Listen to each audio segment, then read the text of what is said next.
Moltes gràcies a totes i tots per ser avui aquí.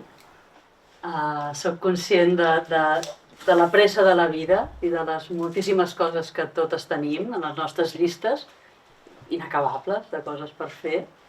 I és preciós poder-nos aturar, poder-nos regalar aquest temps per aturar-nos. I és encara més preciós fer-ho per venir podríem dir, a atendre la mort. No? És una qüestió que sovint fa mandra i intentem escaquejar-nos, no? Buscant altres temes de converses o altres coses a fer. No? I doncs crec que val la pena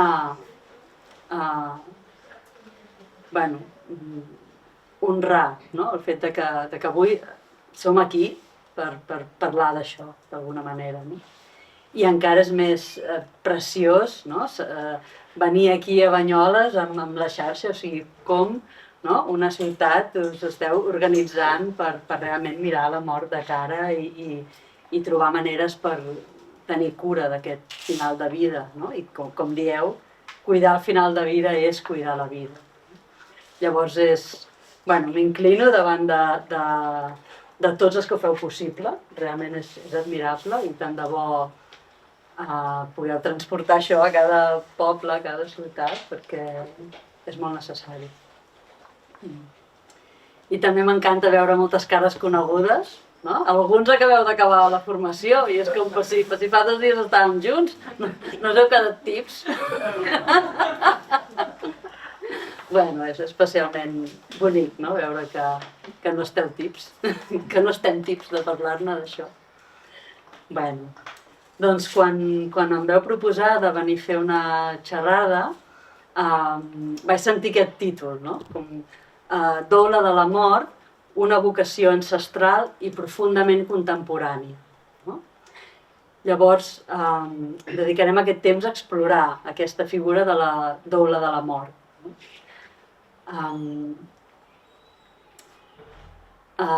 No? Realment com ha sortit, no? Aquest tabú de la mort ha fet que en alguns llocs del món això hagi començat a despertar sospites. No? O sigui, tots ens hem sumat, no? A la cosa de no voler mirar la mort com si no mirant-la no passés. Saps allò dels nens que diuen no hi soc? I realment es creuen que no hi són. No? Doncs alguna cosa així. No? Si no parlem de la mort, no hi és. No? Però clar, no funciona del tot així. No?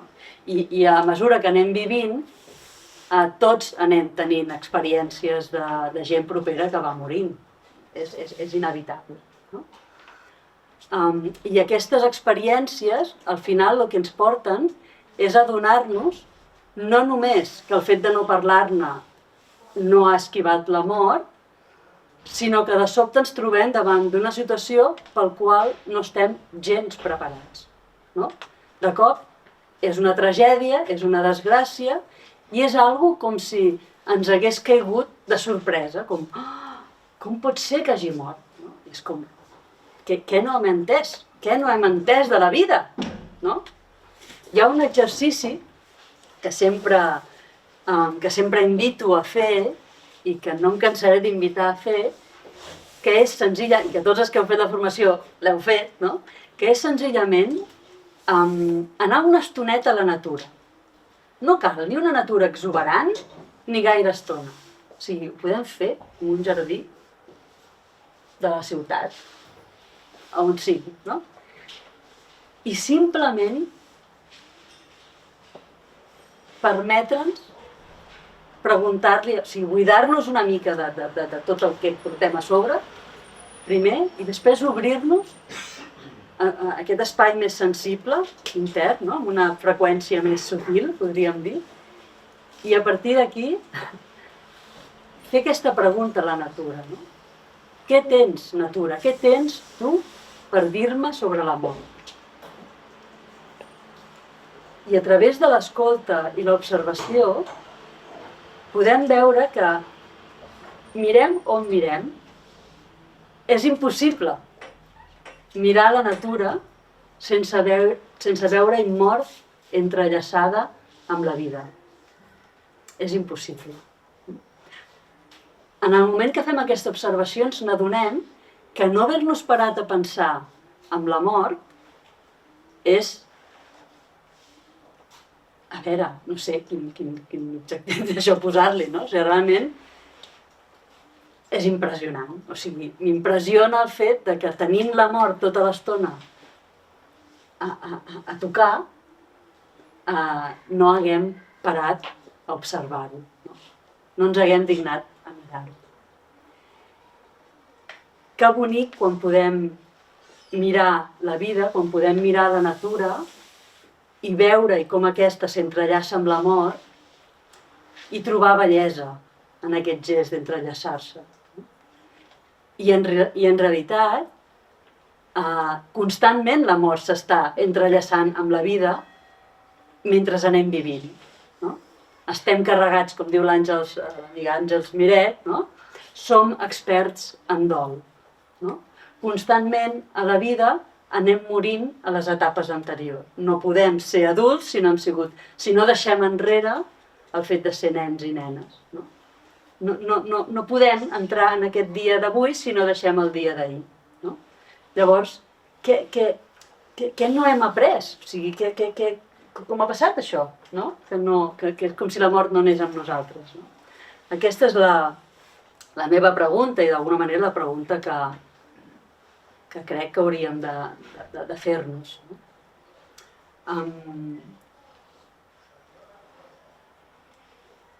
Ha aparegut en aquesta intro tan bonica que heu fet, no? Moltes vegades no mirem la mort fins que no la veiem de cara. I llavors, quan la veiem de cara, volem realment mirar-la. No? Si estem sants, d'alguna manera. Podem seguir esquivant-la. Tenir una mort propera tampoc és garantia de mirar la mort. Tenim experiències d'això, coneixem experiències d'això.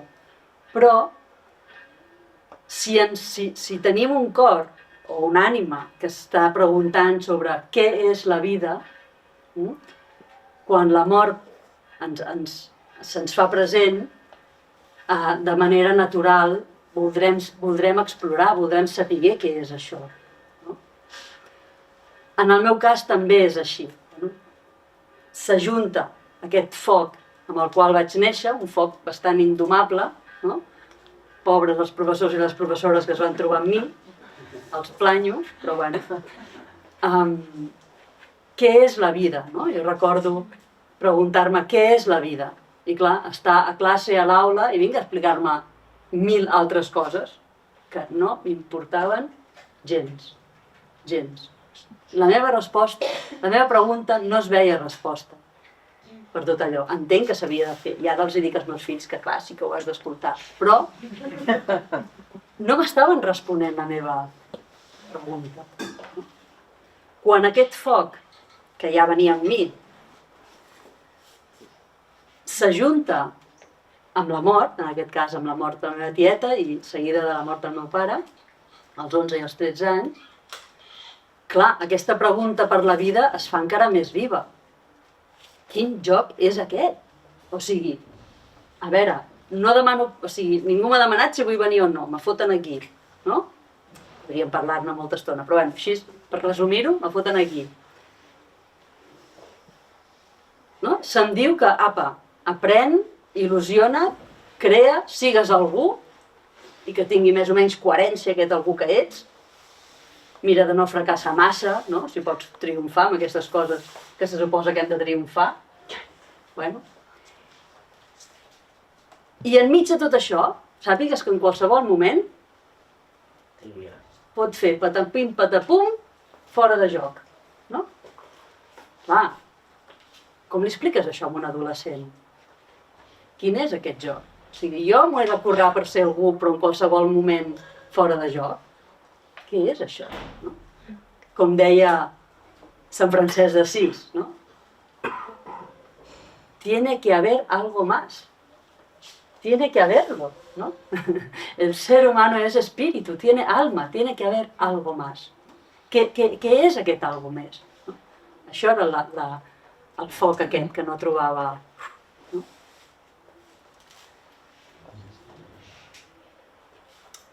Per què menciono això?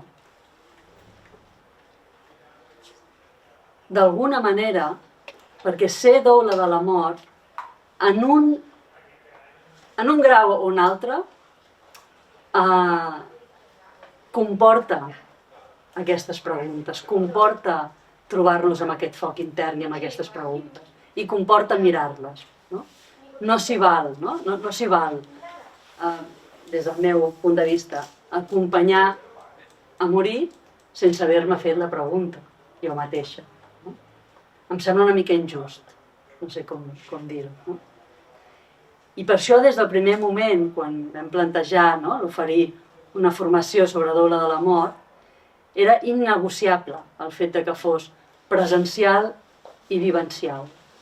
Totes aquestes eines que mostrem, totes aquestes eines que volem portar al món, les hem de passar pel propi filtre. Les hem de mastegar, les hem de viure, les hem de sentir. Perquè així podrem acompanyar des d'aquesta humanitat, des de la compassió, des de trobar-nos en un lloc on, uau, jo m'he fet aquesta pregunta i m'ha costat, jo he mirat això i uf, no? I això és important.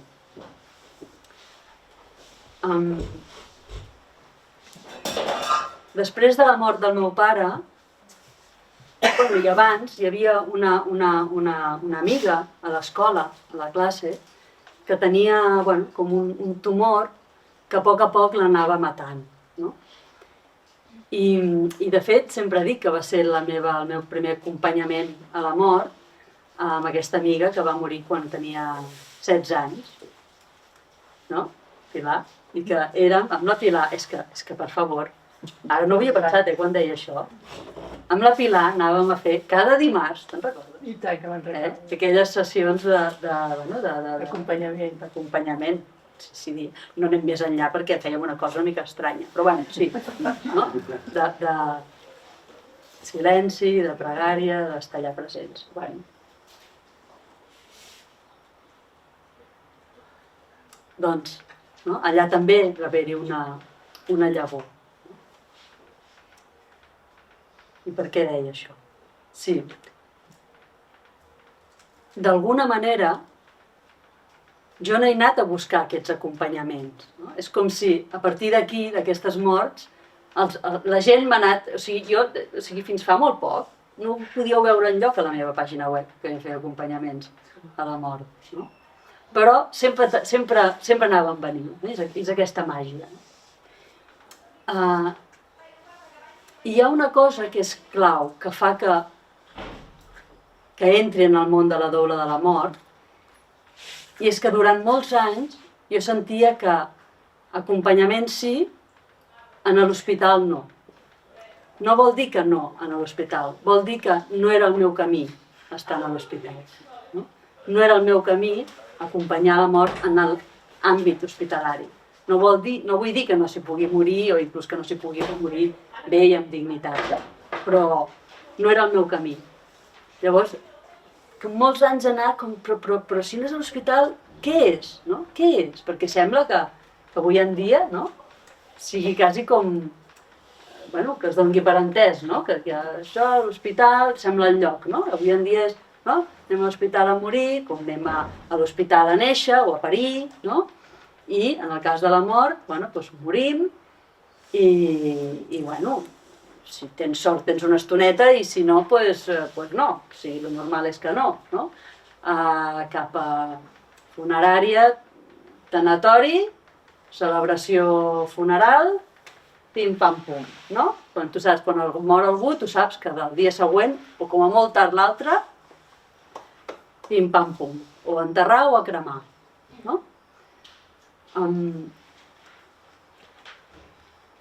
Jo sentia que aquest no era el meu camí.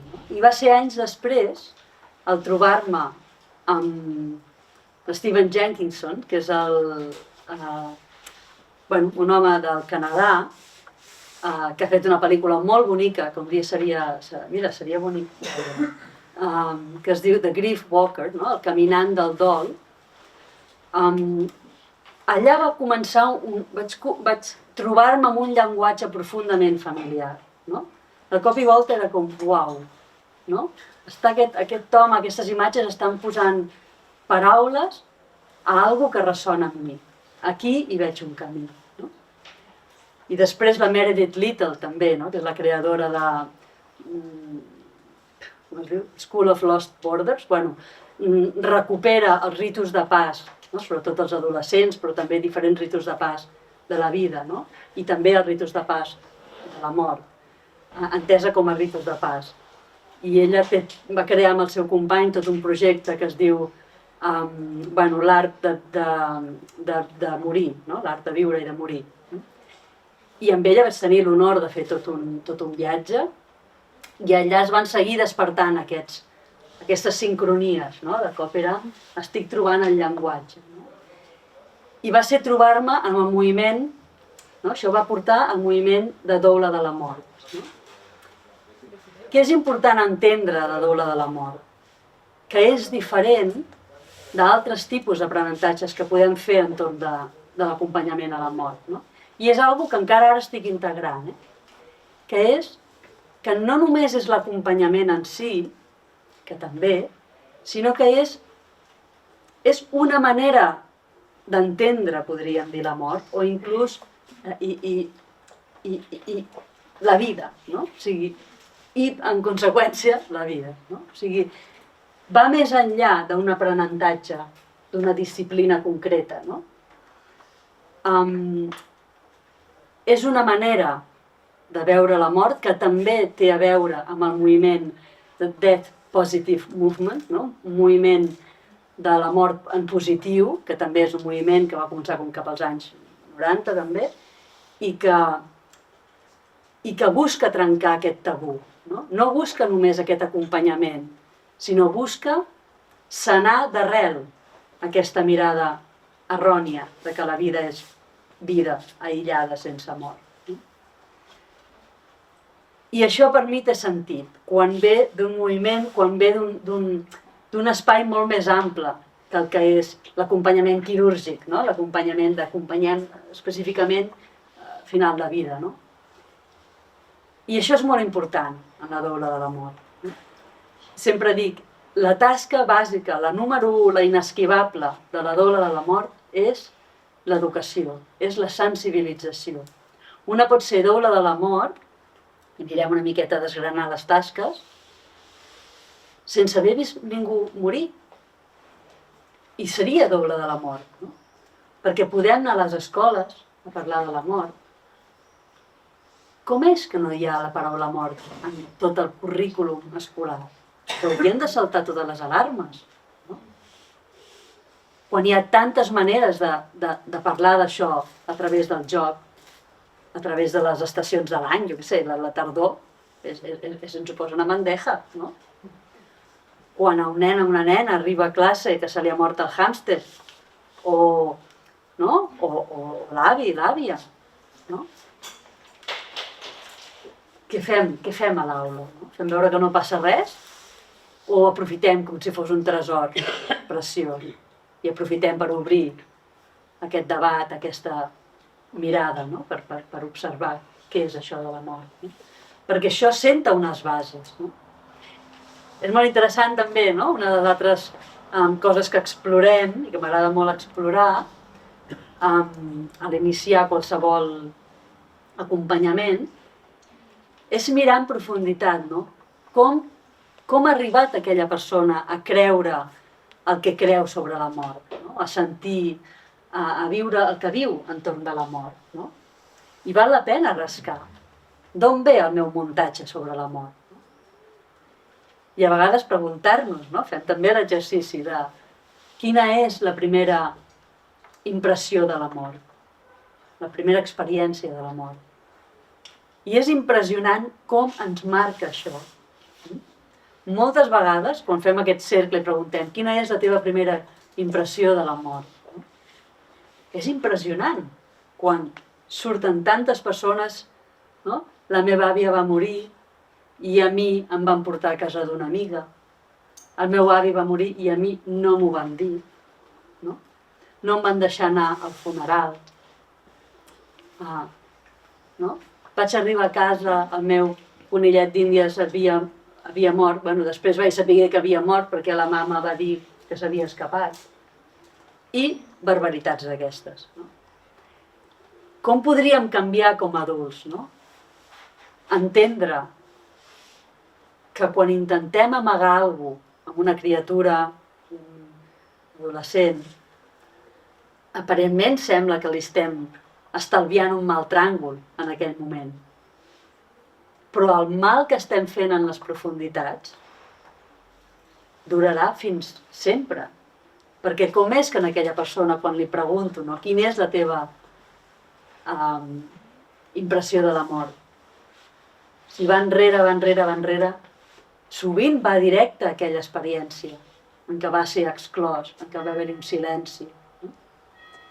I allò és el fonament, allò és el que després és la pedra, no? A partir de la qual es crea el pensament sobre la mort, les impressions sobre la mort. No? I clar, malament anem si el fonament és aquest. Llavors, això és com a doules ens correspon tocar aquests botons, no? O sigui, ens correspon anar a les escoles si cal, anar als teatres, anar al carrer, anar on sigui, no? A transformar aquest tabú de la mort. No és aliè a nosaltres, no només ens dediquem a final de vida. Aquest final de vida i com es viu aquest final de vida té molt a veure en com aquella persona comprèn la mort i com l'entorn d'aquella persona comprèn la mort.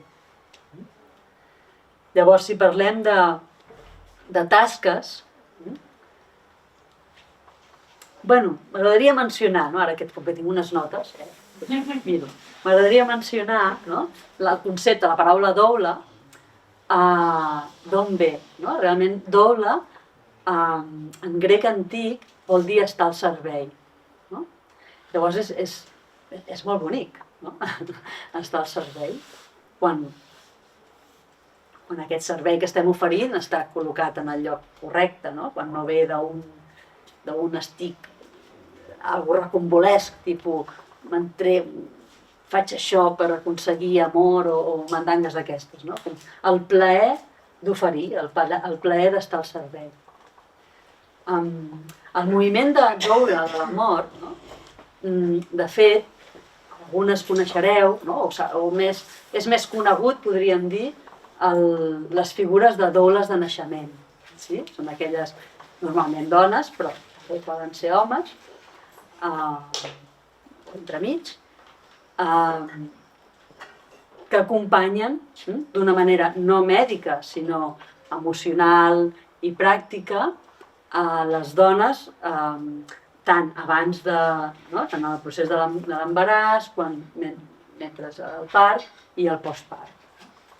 Llavors hi ha una dona, que és la Phyllis Farrell, que ella, cap als anys 90, ella havia sigut durant molts anys doula de naixement i, clar, s'anava apropant, ella s'anava fent gran, no? I de cop li anava interessant més tot el tema de final de vida. No?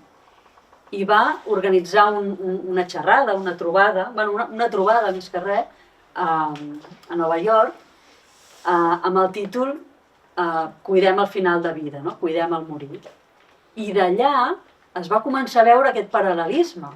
Ostres, però aquest final de vida té moltes similituds, no? Aquesta porta, el final de vida, la mort, té moltes similituds en aquesta porta d'inici de vida. No? Uau, no? I d'aquí va començar a néixer, no? El moviment de concepte, diguem, el moviment de doula de la mort. No? I va ser ella mateixa que al cap d'uns anys, el 2001, o sigui, fa 4 dies, van crear la primera formació de doula de la mort als Estats Units.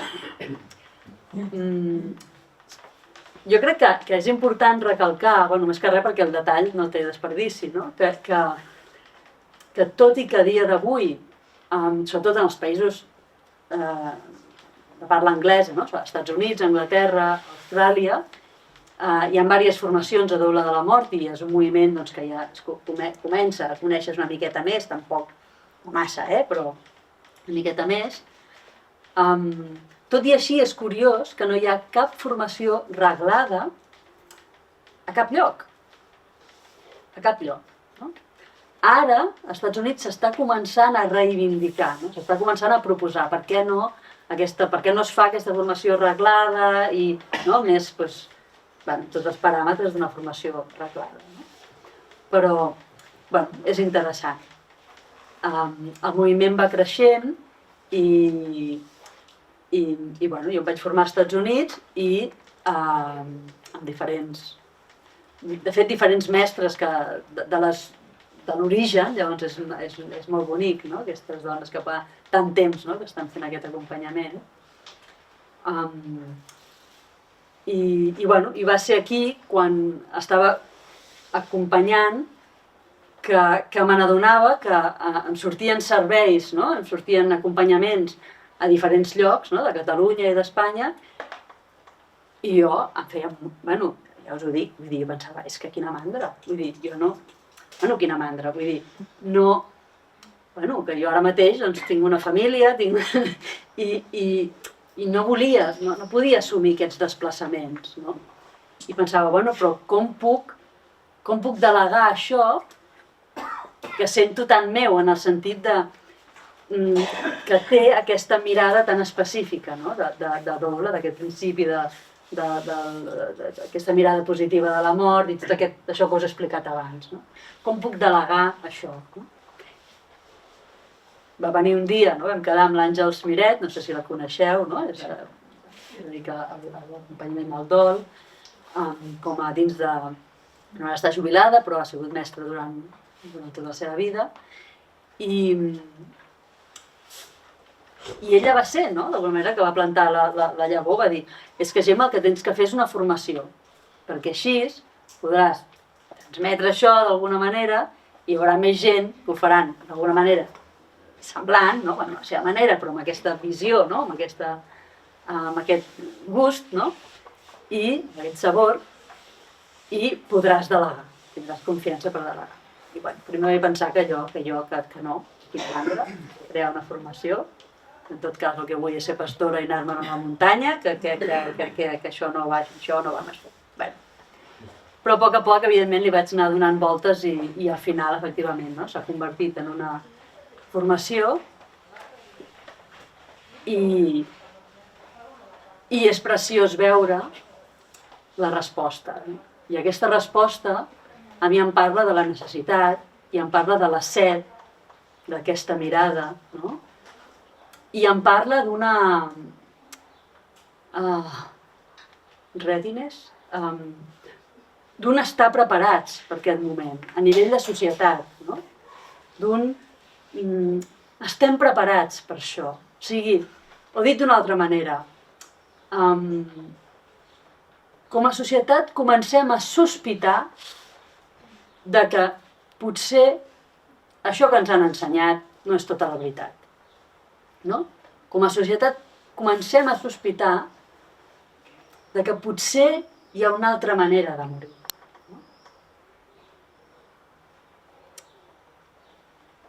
I això és preciós, veure aquestes ganes d'imaginar una nova manera de morir. Perquè hem arribat en un lloc que és com si se'ns hagués adormit inclús la capacitat d'imaginar una altra manera de morir.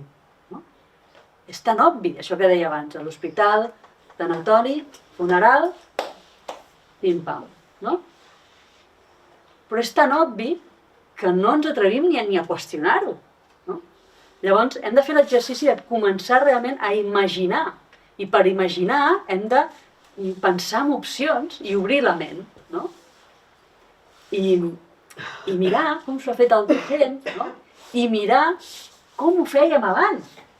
Perquè la cosa més curiosa de totes és que no és tant una cosa nova que ens estem inventant i que, com una nova tecnologia, allò complicat que necessiten enginyers i gent d'aquesta,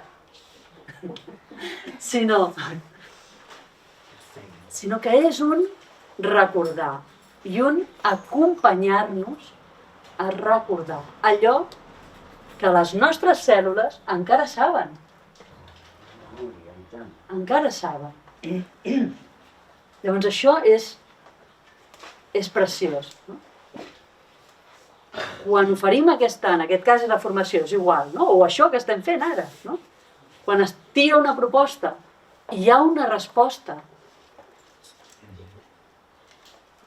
així, home, és molt bonic. No? És molt bonic. I val la pena estirar aquest fil. No? Val la pena estirar aquest fil. Perquè quantes vegades a la vida somiem, no? Materialitzem, no? Somiem en la soledat, en la intimitat, no? En aquesta soledat dels que somiem. Que m'enteneu? Que creiem en alguna cosa que ningú ens diu que allò... Que més aviat et diuen, no? No, però és que allò ho crec. No? I tot allò que passa en silenci, perquè el món no parla d'això, però tu saps que hi ha d'una altra manera. No? Quantes vegades deixem créixer això dins, no? I li donem una forma i ho oferim al món. I resulta que el món està preparat per això. No? Resulta que la gent diu sí, jo també vull això. No? I és preciós això. Sí, m'hagués agradat acompanyar a la meva àvia d'una manera diferent, a la meva mare d'una manera diferent. No? Qui està venint molt ara a demanar acompanyaments? Gent que durant el Covid se li ha mort una persona estimada, per exemple. Són gent que potser no saben com volen acompanyar. Per exemple, si s'ha mort la seva mare a l'època del Covid i ara el seu pare està morint, posem un exemple, potser no saben com volen acompanyar el seu pare, però sí saben com no volen acompanyar el seu pare. No? I això és clau, perquè sabem que moltes vegades arribem al que sí que volem a la vida, fet quasi sempre, no? Pel camí del que no volem. No? Pum, pum, pum, pum, vale, pum, vale, pum, vale. No? Llavors, aquí hi ha alguna cosa preciós, no? També, quan podem adonar-nos, quan estem prou vius, no? Estem no del tot vius, però prou vius com per deixar-nos sentir allò que no és. No? I que allò ens fa prou pessigolles com per activar-nos a buscar el que sí que és, el que sí que em fa sentir. M'enrotllo,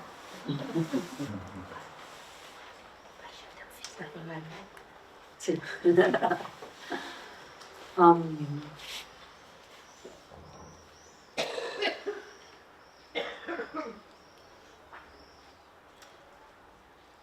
Llavors aquest atrevir-nos a somiar, no? Ens estem acompanyant a recordar i acompanyant a atrevir-nos a somiar, d'alguna manera. I hi ha espai. A vegades ens hem cregut, ens ha pogut fer creure, no sé, no? Que només hi ha una altra manera i que totes les altres maneres són molt perilloses. Molt perilloses, no? Però resulta que potser no són tan perilloses. I a vegades diem, vale, doncs anem a canviar les lleis i anem a fer una revolució i anem a no sé què. No? I vale, també. Però que sapiguem que amb les lleis tal com són avui, i això que són unes lleis patètiques, fetes el 1974, fa uns quants dies d'això, tot i així, en aquest país hi ha espai per somiar. Dins d'aquesta llei cutre, per no dir una altra paraula, tot i així hi ha espai per somiar. Tenim un marge de temps. I sí, podem morir a casa, per exemple. I sí, podem tornar a fer aquest ritual de rentat i preparació del cos a casa. No és un delicte. I sí, no tenim totes les hores del món, però tenim 48 hores per fer-ho. I 48 hores són moltes hores. Són moltes hores en aquest context. Per tant, sí, podem fer. I sí podem trucar portes i parlar de la mort a les escoles i on calgui. No?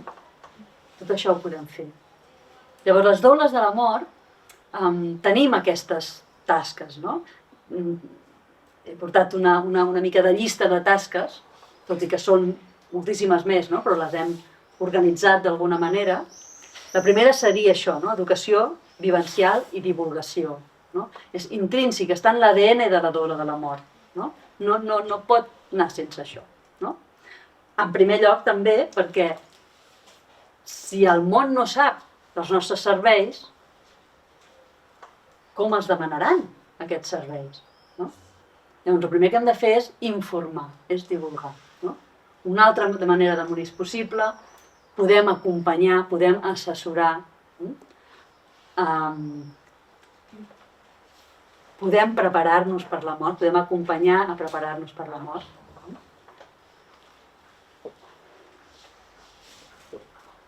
A dia d'avui, una cosa no pot anar sense l'altra. Els nostres serveis no poden anar sense aquesta divulgació.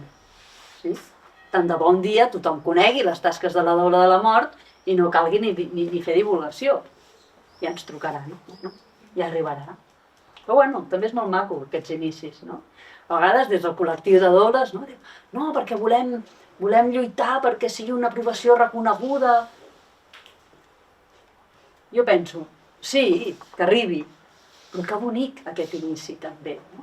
On no hi ha massa res que ens reguli massa, no?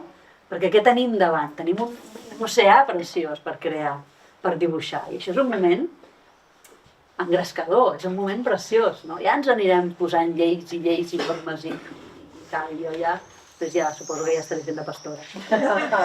A veure si és veritat. Llavors, educació vivencial i divulgació. Sí? Educació vivencial vull dir no només xerrades, sinó això, filtrar-ho per la teva experiència. No?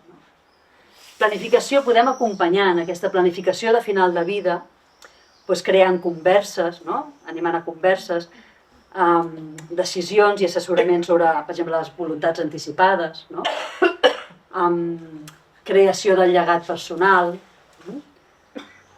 preferències post-mortem i cerimònia funeral. No? Què vull dir? Podem acompanyar a crear aquestes converses. Sabem, tenim experiència, la majoria de nosaltres, no? De la dificultat d'obrir converses sobre la mort, però de la importància de fer-ho. No?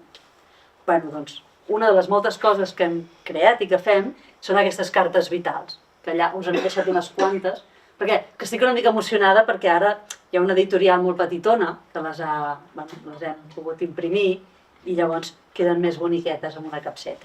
No?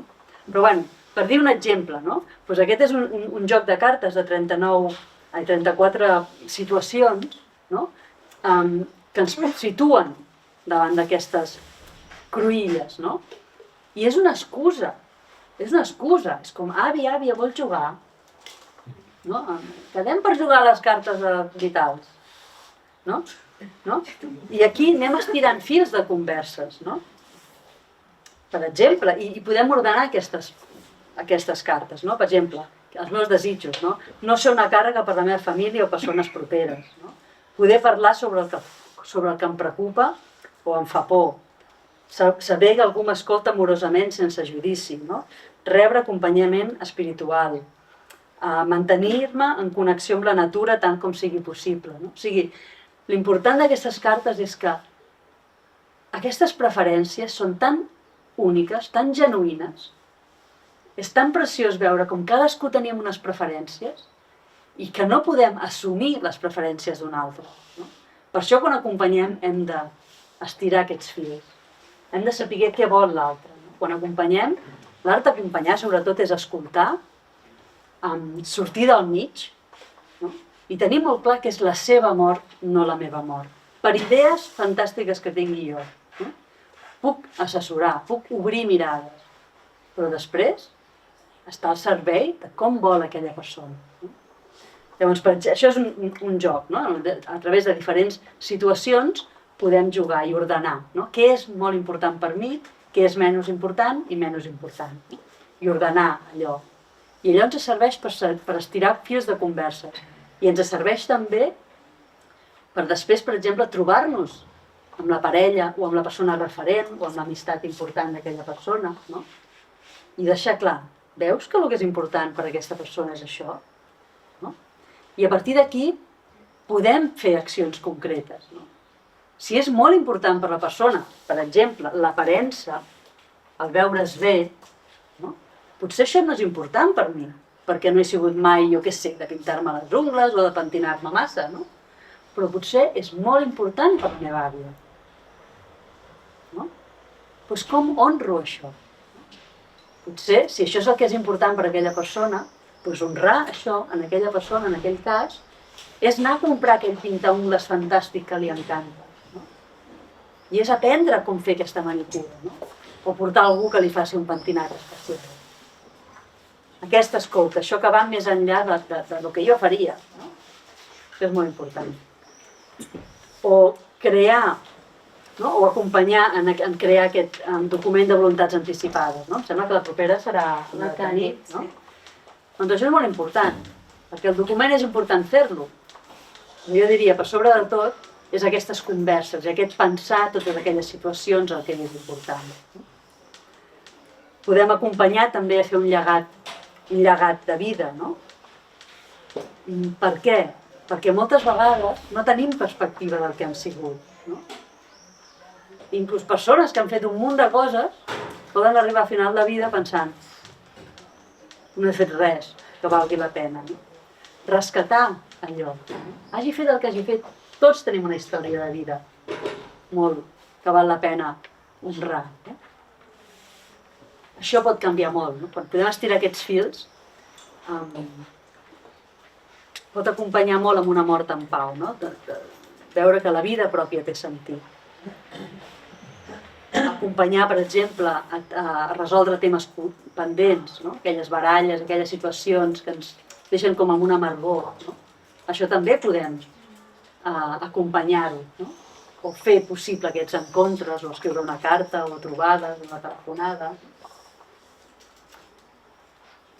També ens correspon acompanyar, per exemple, no? Aquestes opcions post-mortem. No? Pues què t'agradaria que passés amb el teu cos?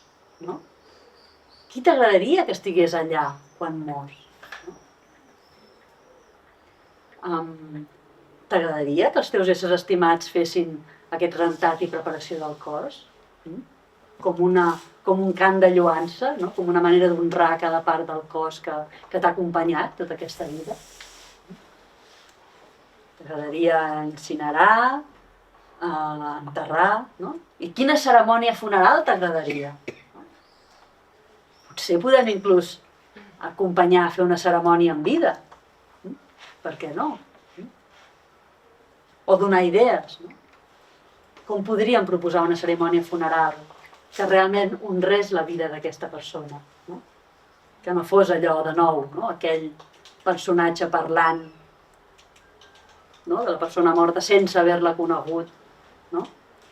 Tots tenim experiència d'això i em sembla que tots estaríem d'acord que no volem això.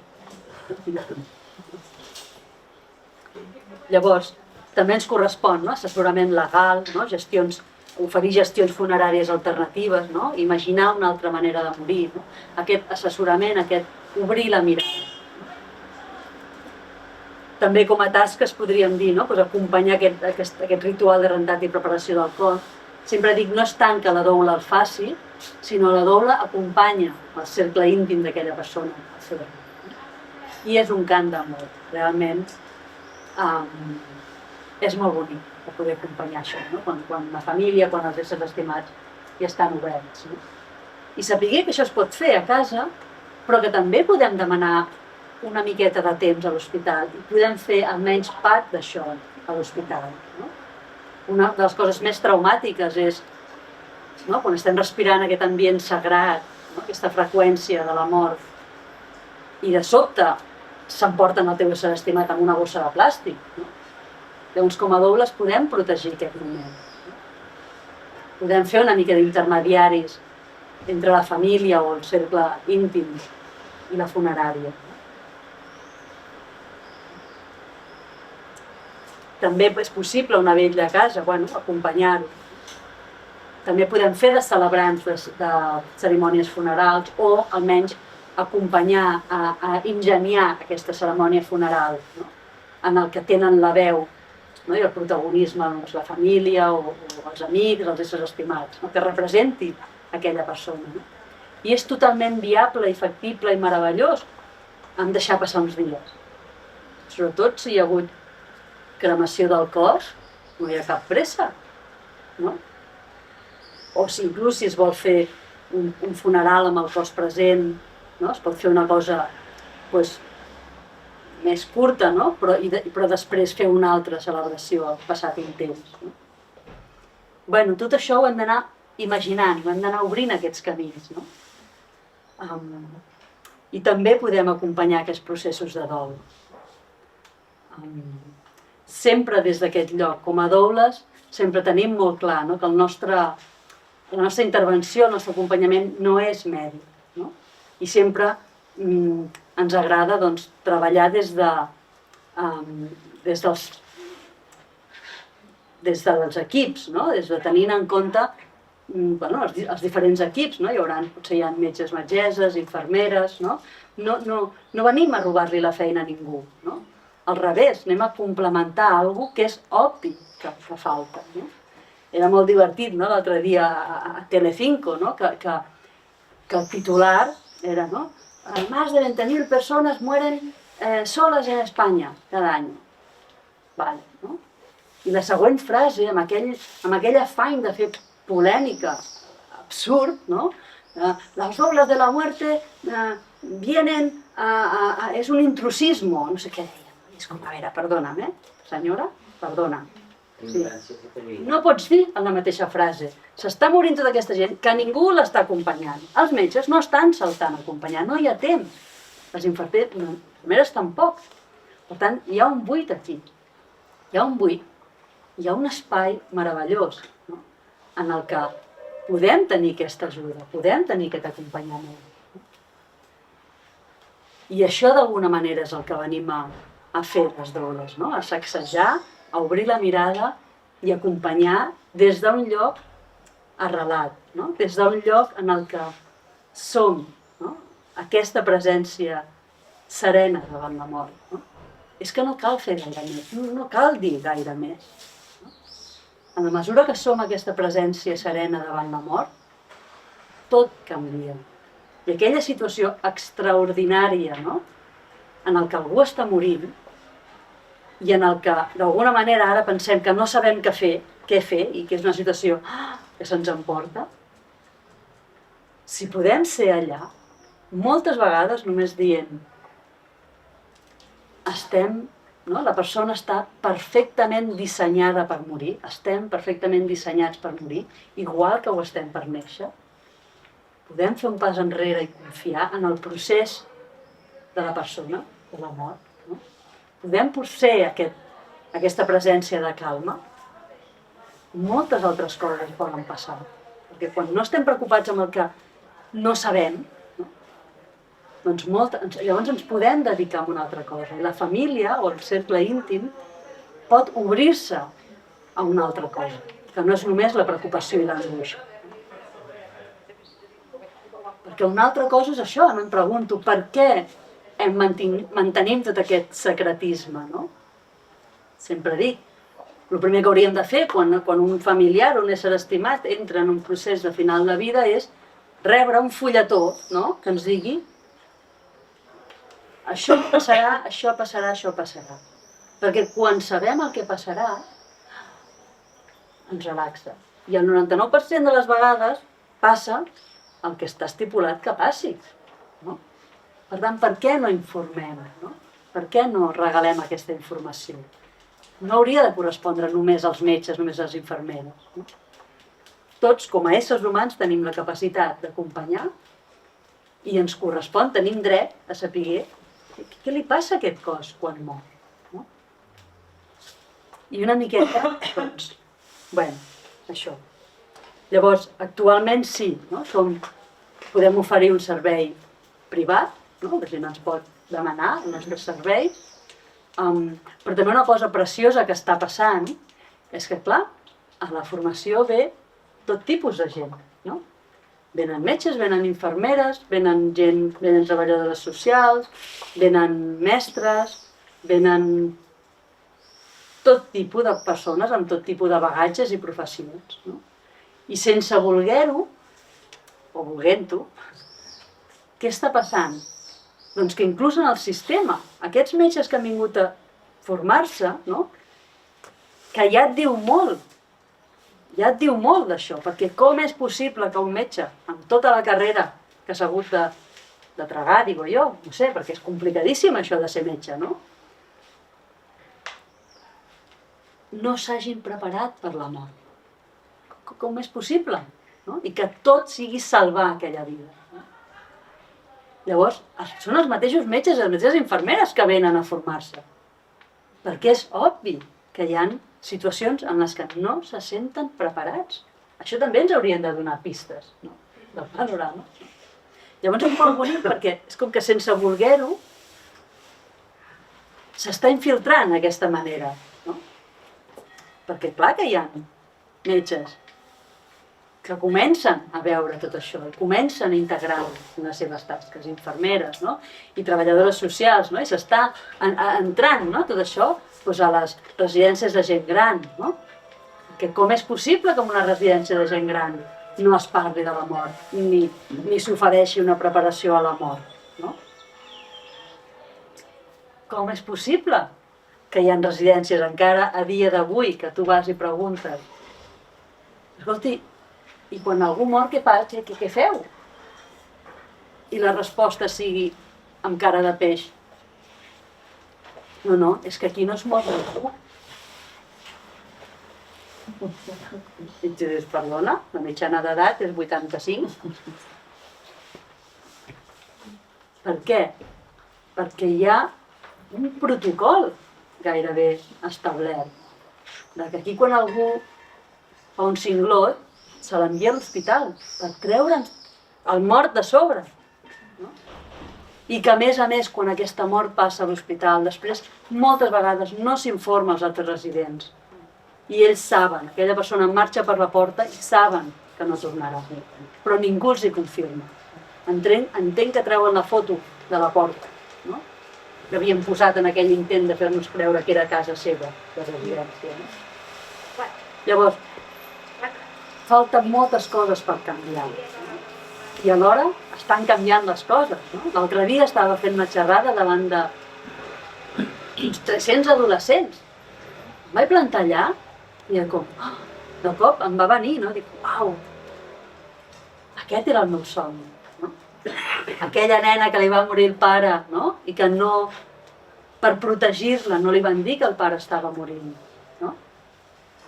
I això va resultar en que no es va poder despedir del pare. No? Allà va haver-hi una llavor, i aquella llavor va ser un dia vull fer alguna cosa perquè això canviï. No? I per això estic aquí. I que bonic que aquella mateixa nena, no? Es pugui trobar, doncs no sé si, ara 30 anys més tard, o 40, no sé, perquè ja vaig sumant anys,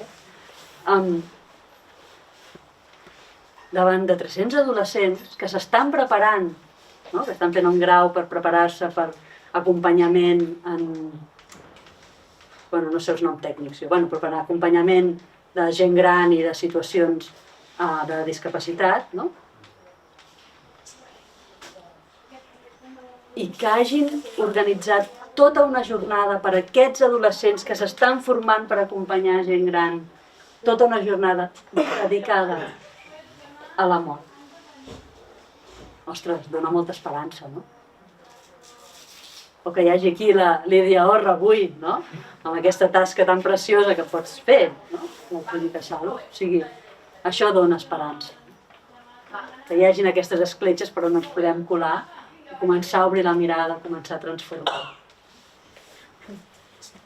Bueno, no m'enrotllo més, intentaré no enrotllar-me més. Sí, no? Doncs tot això ha derivat en una formació per la qual, curiosament, ha passat molta gent de Banyoles. És que és preciós, això, I aquesta formació també, clar, ha derivat també en un directori de doules, a nivell d'Espanya, però també obert internacional, que també han anat venint persones d'altres països, i aquest directori, on qualsevol persona pot, no, de la societat pot trobar els serveis de l'Hora de la Mort a través de serveis concrets o zona geogràfica. I també aquesta formació i aquest directori ha derivat, no, després en una tercera cosa, que és la xarxa de doles de la mort, no, que és creat una associació a nivell també de l'estat espanyol, i bueno, no sabem com anirà expandint tot això, no? Però és un moviment, doncs, bueno, almenys molt esperançador, no? que ja està viu.